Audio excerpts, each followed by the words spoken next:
sifa. Kama tulivyosikia kwenye matangazo, tunaongozwa na kichwa kinachosema Roho Mtakatifu ni ushindi. Roho Mtakatifu ni ushindi. Na Roho Mtakatifu ameendelea kuwa mshindi kwetu.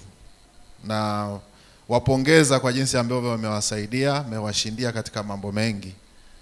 Mchungaji kiongozi, kwa moyo wa dhati kabisa na kupongeza, pamoja na wasaidizi wako, wakiwa watumishi, wakiwa wazee wa kanisa, kwa namna ambavyo mmeshikamana pamoja na washarika hawa katika kuitenda kazi ya Bwana.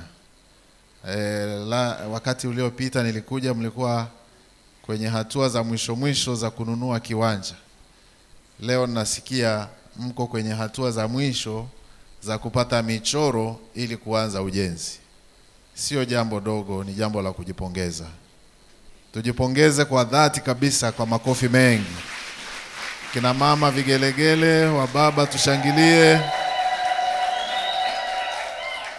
Na tusisubiri mtu mwingine atupongeze. Tujipongeze, yani ukipita huko mtaani, ukiwa nyumbani, ujipongeze kwamba tunapiga hatua. Tunakwenda mbele. Ningesikia bado kiwanja hakijanunuliwa, ningesikia hakuna chochote kilichopangwa juu ya kiwanja kile, basi tungesema tuko pale pale. Lakini Roho Mtakatifu ambaye ni ushindi kwetu ameendelea kuwa pamoja nasi, na Mungu awabariki ninyi wote. Basi turudi kwenye ujumbe wa neno la Mungu. Kama ambavyo tunakumbuka wakati wa kipaimara, tulijifunza juu ya nafsi tatu za Mungu. Kipaimara wa zamani, situpo jamani? Halo, kipaimara wa zamani. Tulijifunza juu ya nafsi tatu za Mungu. Na tukakumbushana kadiri ya jinsi tulivyoendelea kukua kwamba sio miungu watatu, bali ni Mungu mmoja katika sura tatu tofauti tofauti. Fungu la kwanza ni juu ya Mungu aliyekuja kwetu kwa namna ya uumbaji. Akaniumba mimi, akakuumba wewe, akaumba na vitu vyote. Na fungu la pili ni jinsi ambavyo mimi na wewe tulivyoanguka kwenye dhambi. Mungu hakupenda sisi tupotee kwenye dhambi. Akamleta kwetu mwana wake, au Mungu katika nafsi ya pili. Kwa maana Mungu alifanyika neno, na neno alikuwa Mungu mwenyewe. Akazaliwa katikati ya wanadamu, na yeye akiwa mkamilifu asiyetenda dhambi, akaniokoa mimi, akakuokoa na wewe. Hilo ni fungu la pili. Fungu la tatu ni namna hicho kilichokombolewa kilivyopaswa kuishi katika ukamilifu wake. Maana Mungu asingeweza tena kuja kutuokoa mara ya pili. Ameshatuokoa kwa njia ya kifo cha Yesu. Alihitaji sisi tuendelee kuishi sawasawa na ukombozi. Anayefanya kazi hiyo ni huyu ambaye leo tunakumbuka kuletwa kwetu, Roho Mtakatifu, kushuka kwa kanisa lake. Alishuka kwa kina Petro, ulimwengu mzima ukajua hii sio kawaida.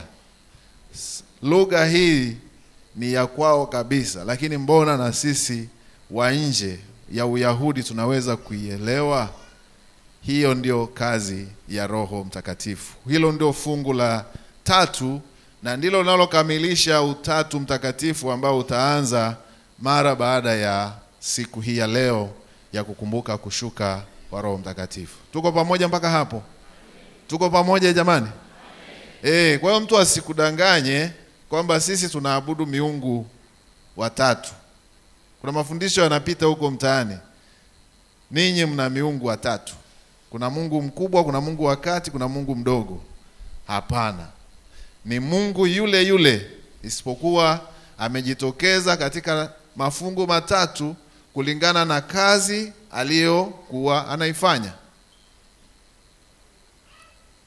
Ninaamini tumeelewana.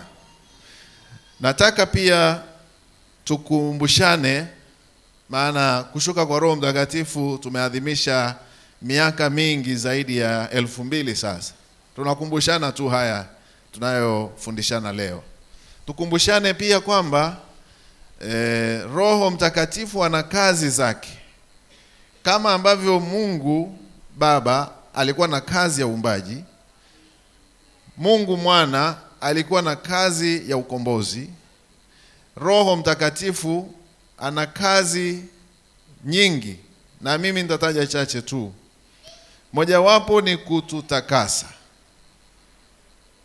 ni pamoja na kutushauri, ni pamoja na kutukumbusha juu ya dhambi, ni pamoja na kutuwezesha kumtumikia Mungu katika maisha yetu siku kwa siku. Tunaona katika maandiko matakatifu tuliyoyasoma hapa, aya ya 1 mpaka ya 5 katika kitabu hiki cha Isaya, jinsi ambavyo Roho Mtakatifu aliwawezesha wana wa Israeli waliokuwa uhamishoni. Hawana matumaini kabisa. Hawajui kama watatoka kwenye mikono ya maadui. Hawajui kama watatoka kwenye shida waliokuwa nayo. Na ndipo maneno haya tuliyoyasoma katika mlango huu wa 44 yanavyofanyika faraja, yanavyofanyika tumaini. Yanawapa sio tu tumaini mahali walipo, bali hata wanapokwenda. Mungu anatujia wakati wa shida kwa sababu anajua tunamhitaji zaidi. Na wimbo tulioimba asubuhi au mapema ulituonyesha kazi za Roho Mtakatifu katika kivipindi ambavyo sio vya kawaida. Sio vya kawaida. Roho Mtakatifu Mungu wetu, wimbo ule wa 132. Kila fungu linaeleza jinsi ambavyo Roho Mtakatifu anavyotusaidia. Ukiangalia fungu lile la kwanza, anasema Roho Mtakatifu Mungu wetu mtuliza mioyo shidani. Kumbe wakati wa shida ni wakati wa kutulizwa, sio wakati wa kuchochewa, moto uongezeke. Mahali penye shida, mahali penye taharuki, mahali penye pressure, mahali joto limepanda, Roho Mtakatifu anapoingia anakuja anatuliza mioyo yetu. Wakati wa shida tunamhitaji Roho Mtakatifu atulize mioyo yetu. Ukisikia moyo unauma, moyo huo unahitaji kutulizwa.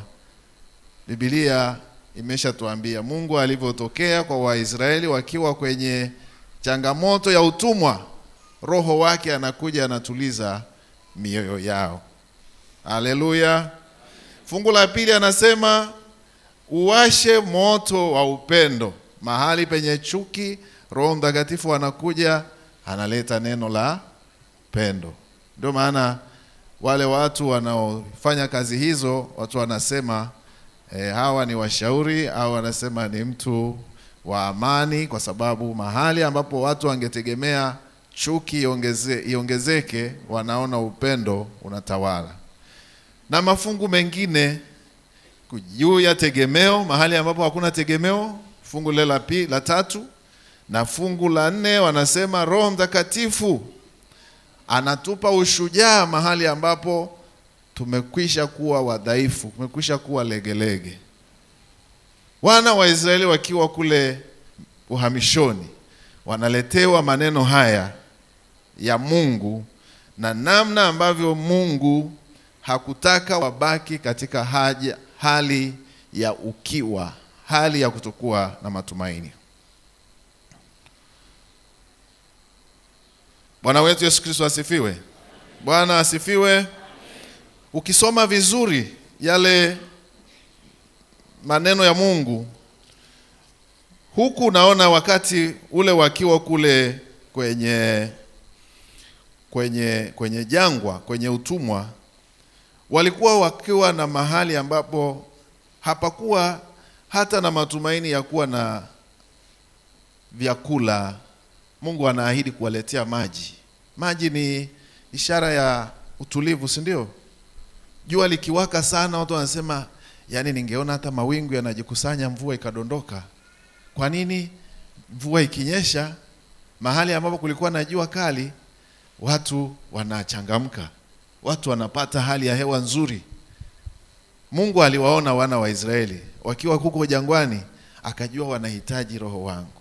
Na ishara hiyo ya maji ndio inaunganika na ya kupelekewa Roho Mtakatifu. Roho Mtakatifu anapomwagwa ni kama maji, anakuja kuleta hali ya matumaini katikati yetu. Naamini kama umesikia vizuri, unajiposition mahali ulipo, inawezekana na wewe una changamoto unazopitia kwenye familia yako, kwenye ofisi yako, kwenye kazi, kwenye ndoa, mahali pengi unahitaji tu kuita Roho Mtakatifu aje alete mazingira mazuri. Haleluya. Hatuwezi kuleta mabadiliko kwa kupambana. Kama wanaotujia wanapambana na sisi tunapaswa kwenda kuwakabili kupitia Roho Mtakatifu. Bwana wetu Yesu Kristo asifiwe. Leo tunakumbushwa na kuitwa kwa ajili ya chakula cha Bwana. Tunakumbushwa kwamba katika ibada hii, kabla hatujaenda kwa ajili ya chakula cha Bwana, lazima tujikumbushe kwamba Roho Mtakatifu katika fungu lile la 3 la imani ya mitume. Naomba tulirudie lile fungu, tulishalisema hapa. Na muamini Roho Mtakatifu. Kanisa takatifu lililo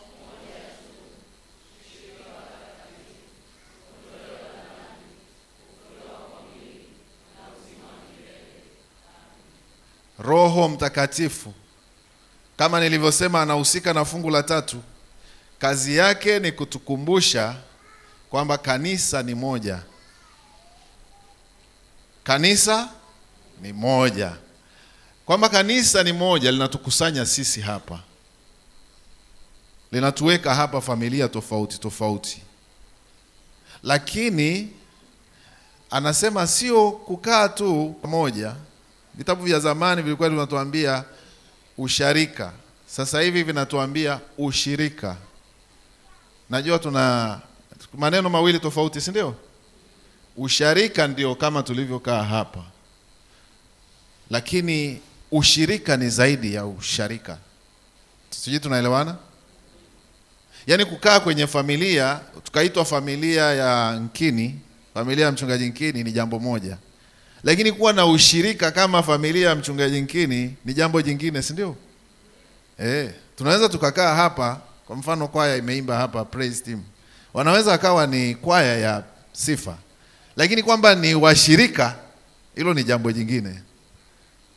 Na hilo ndio Roho Mtakatifu anatukumbusha katika fungu hili la 3, kwamba tunapokusanyika kwenye ibada kama hii, hatuji tu kama washarika wa Makabe.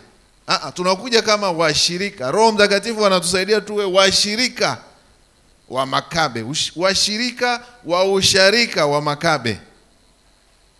Maana yake tunaletwa pamoja na Roho Mtakatifu, na Roho Mtakatifu watufanye sasa tunie mamoja, kitu ambacho ni kigumu sana. Kwenye familia tu inakuwa ngumu, mama na mumewe, mke na mume kunia mamoja. Sembuse hapa kila mtu ana malezi yake. Wako waliotoka kaskazini, wako waliotoka kusini, wako waliotoka mashariki, wako kutoka magharibi. Kama si Roho Mtakatifu, tutakuwa washarika na sio washirika.